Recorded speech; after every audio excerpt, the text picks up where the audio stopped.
So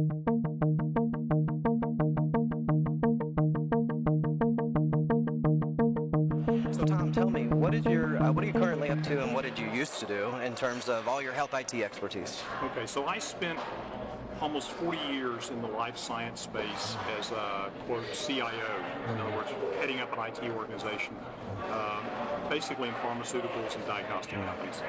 And it's been interesting to see the technology and how it's changed over the years, and how we went from, the punch card computing era to the era that we're in now, where everything is online and everybody's connected to everything all the time, as somebody once said.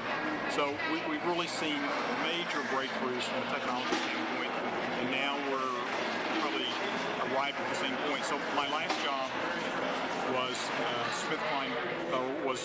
SmithKline Beecham before it was Roche, and then Roche is where I finished up my professional career as such in corporate America. And then since then, my gig has been working with startups, new technology, trying to find breakthroughs in healthcare. So that's my really current focus. That's great. So right now you're out just doing a lot of work in the community and helping others, And a lot of that is through HIMSS, Health Information Management System Society. So I'm on the board with HIMSS in Indiana. And I facilitate some roundtable discussions with CIOs and CMIOs and CNOs to talk about, what are the things that we're working on today, and what are we going to be working on tomorrow. Yeah. Great. Well, Tom, do you happen to own wearables? I'm here today talking to you using Google Glass, as our viewers will see, but do you actually own wearable, or do you use wearable technology? Yeah, I do. My wife last year gave me a Jawbone for my birthday. And I thought it was a joke at first, and I started wearing it. And then I found out that it wasn't Bluetooth at the time. So then I found out that the Fitbit was Bluetooth. So I got the Fitbit 4. So I've been wearing that since late last year. It's a lot of fun. I even envision that this is something, we talked about doing a facility for seniors living, and we've talked about as a prerequisite, if you want to live in the seniors facility, it's going to be a very high-tech, healthy living environment, that you've got to wear a Fitbit. We're going to keep up with your activity levels, and if you're not moving around enough, you're going to get some coaching, that you need to be more active and more engaged in your own healthcare. So how has wearable technology, would you say, how has it helped you the most? Well, I think more is a lifestyle coach. Yeah. It's just kind of a continuous feedback that's helping me, again, think about what I'm doing.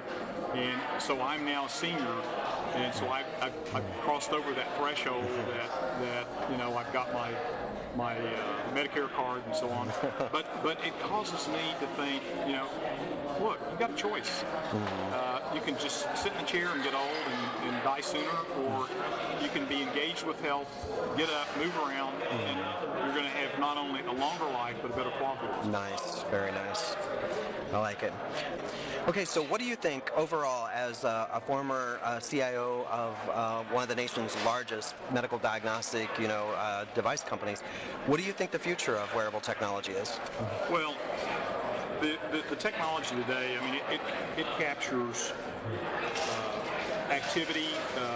It also captures change in elevation, so it knows, if I'm climbing steps. But it's very limited in terms of what it really can do. It looks at, in your sleep patterns, it's looking, you put it in sleep mode that says I'm closing my eyes and going to sleep for the night. So it's looking for little minuscule movements during the night to detect what you're doing. And there are algorithms built in the software that tries to scrub all this and look at it and try to figure out, are you in deep sleep, light sleep, are you in stage 1 or stage 3? It's kind of interesting to just watch phenomena. So this is, I would say this is level 1. And what we will see, there's one, I believe it's called the Angel Band or something, that's going to be able to, it's coming out of Europe, it's going to be able to look at, it can detect your pulse rate or your heart rate, it can detect your body temperature. So it will have other measures. One of the challenges we face today, it's still kind of a novelty, a toy, and people aren't looking at it professionally in the adoption. But I think that will come as the technology matures. I mean, just go in the Apple store and look at the health technology on the shelf.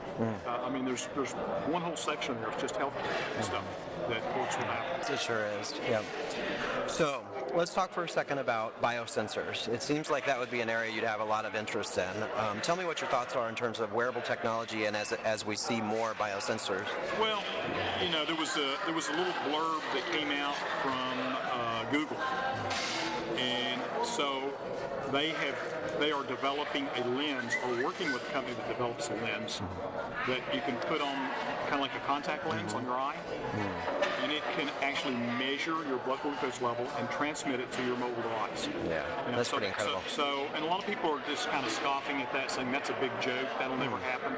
I think if anybody can do it, Google can probably do it.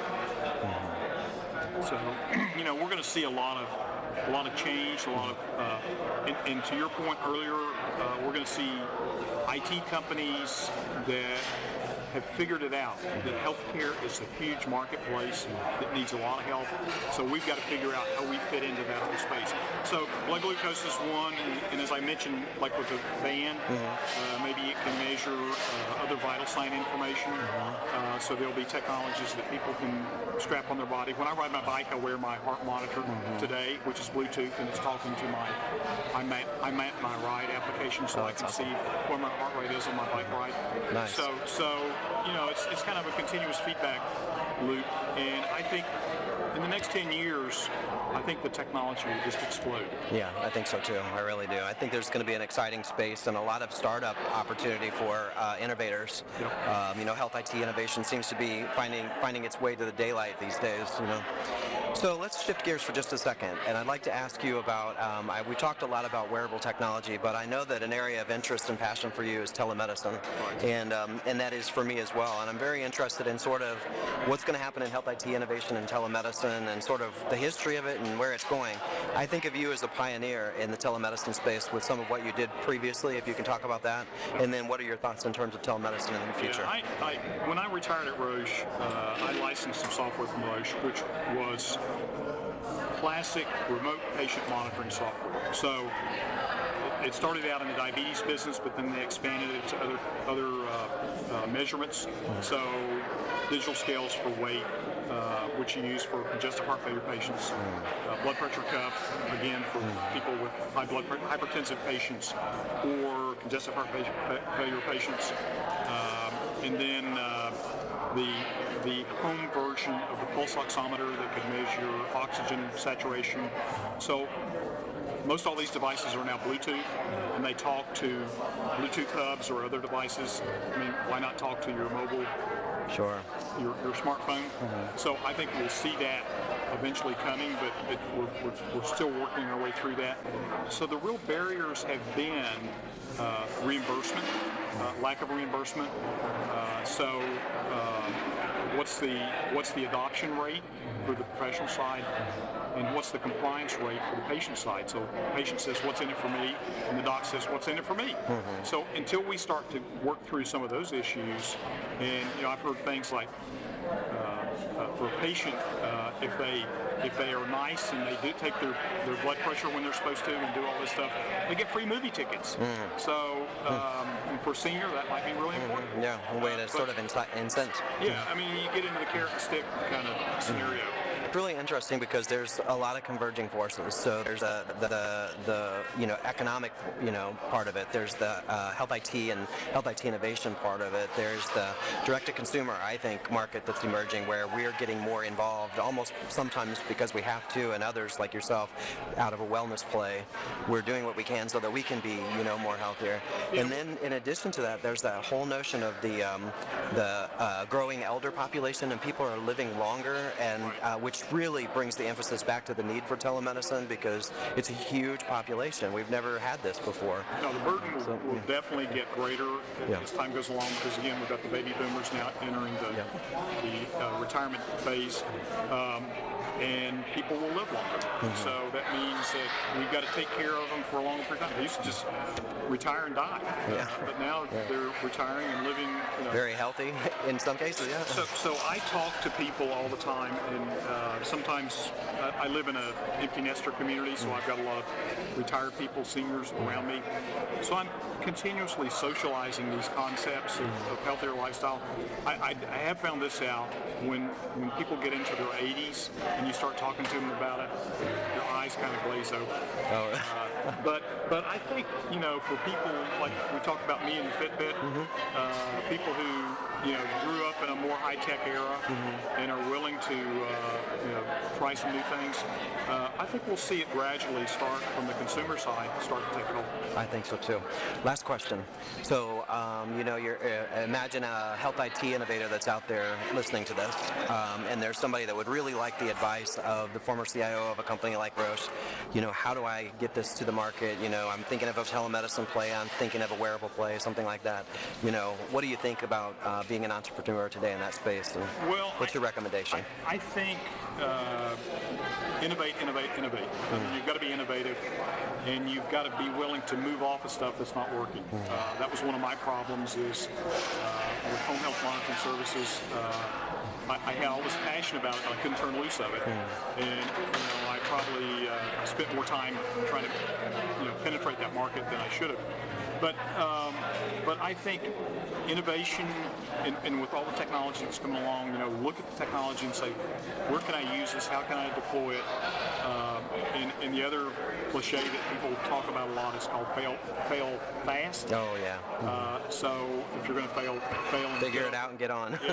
But clearly we're going to go through this next era of rapid change from a technology standpoint, and I think healthcare innovators have got to be nimble. They've got to be willing to adapt new technologies and move on to newer technologies.